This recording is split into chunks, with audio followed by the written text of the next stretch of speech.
İkinci əl kompüterlara maraq xeyli artıb. Yeni kompüterlərin qiyməti təxminən 403 min manat aralığında dəyişir. Bu səbəbdən bir çox alıcı daha sərfəli variant kimi ikinci əl cihazlara üstünlük verir.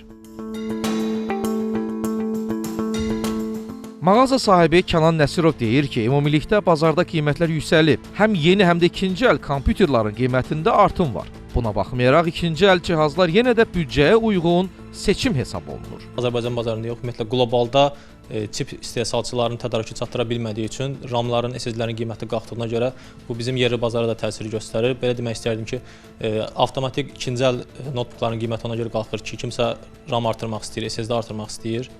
Bunlar da yəni ki, qiymətə təsir göstərir. İkinci əl bazarında Celerondan daha güclü prosesorlar, i5-in 8-12-ci nəsil aralığı prosesorlar Celerondan daha güclü olduğuna görə həmin qiymət olur. Bunlar da xaricdən tədarük edilir çox vaxt. Buradakı qiymətlər təzənin qiymətinə olur.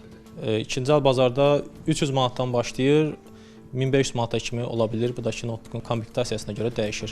İnformasiya kommunikasiya texnologiyaları üzrə mütəxəssis Coşqun Mehdiyev deyir ki, hazırda texnologiya bazarında qiymət artımı təkcə bir komponentlə bağlı deyil. Operativ yaddaş qurğuları və bəzi digər əsas hissələrdə də maya dəyəri yüksəlib. Bu qlobal istehsal və logistika xərcləri ilə əlaqədardır. Nəticədə yeni kompüterlərlə yanaşı işlənmiş cihazların da qiymətlərində ciddi artım müşahidə olunur. Texnologiya bazarında qiymət artımı struktur xarakter daşıyır. Bu yalnız operativ yaddaşla bağlı deyil. Yaddaş daşıyıcıları, prosesorlar və digər əsas komponentlərlə istehsal planlaması və tələb balansı dəyişir. İstehsal həcmi azalanda və ya logistika xərcləri yüksələndə bu birbaşa son məhsulun qiymətinə təsir edir. Xüsusilə idxaldan asılı bazarlarda bu təsir daha tez hiss olunur.